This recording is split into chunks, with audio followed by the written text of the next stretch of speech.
already know the old railway with its creaking bones and its ailing here and now. Among the rutted pathways, the slopes, all is noted. No blade of grass is without note. Even the horse muck is pat-tested.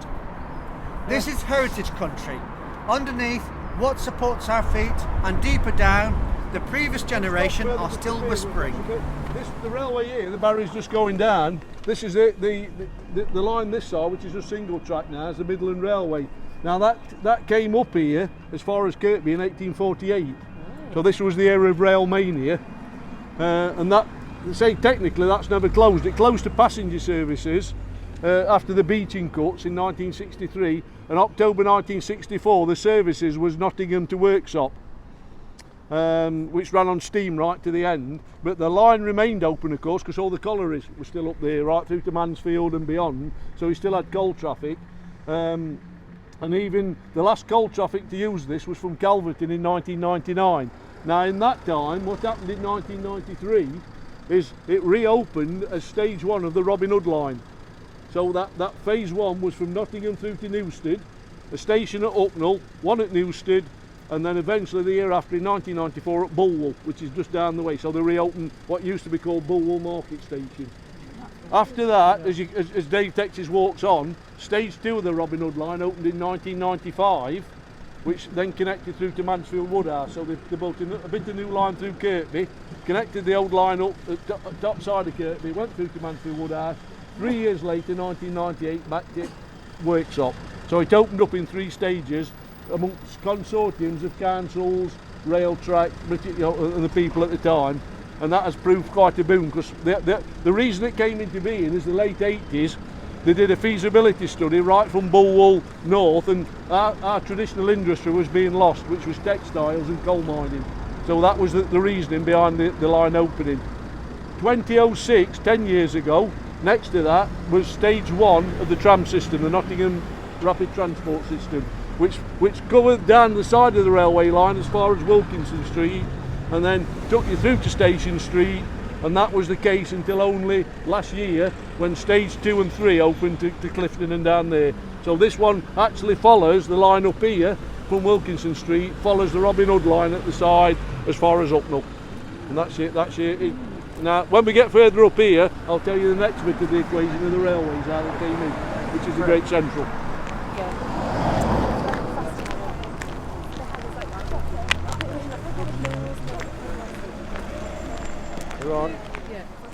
Right, this blue brick you see here, all that's left, that is all that's left of Bulwell Viaduct, which if you look there, if you sort of go up the back of the BRSA Club and walk back that way, so that was 420-foot viaduct. This was the Great Central Railway that came through in the late 1890s. Oh. This in effect was our HS1. It closed in 1966, so coming up September this year as a through route will be 50 years since that line closed. And this was one of the main lines of several routes, what was from Manchester to London. This one went over Woodhead, Sheffield Victoria, Nottingham Victoria, Loughborough Central, Leicester Central, and the terminus at London was Marylebone. John Betjeman did the wonderful, his poetry, his poet laureate. Well, the one he did about the Great Central takes in this part here. I'll read it for you, yes. Right, unmitigated England came swinging down the line. That February day, the February sun did crisp and crystal shine. Dark red at Kirkby Bentinck stood a steeply gabled farm, mid ash trees and a sycamore in charismatic calm. A village street, a manor house, a street, then tally-ho. We pounded through a housing scheme with Telemassa Row, where calves of parked executives did regimented wait beside administrative blocks within the factory gate. She waved to us from Hucknall South as we hooted round a bend. From a curtained front room window did the diesel driver's friend.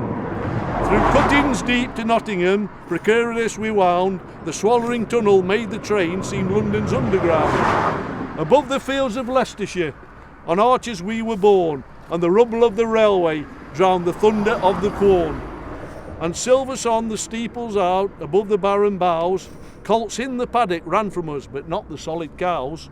And quite where Rugby Central is, does only Rugby know.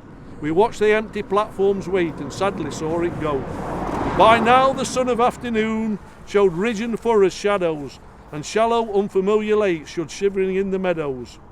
Is Woodford Church or Hinton Church the one I ought to see, or were they two both restored in 1883? I do not know. Towards the west a trail of glory runs, as we leave behind the old Great Central line for Banbury and Buns. That's John Betjeman.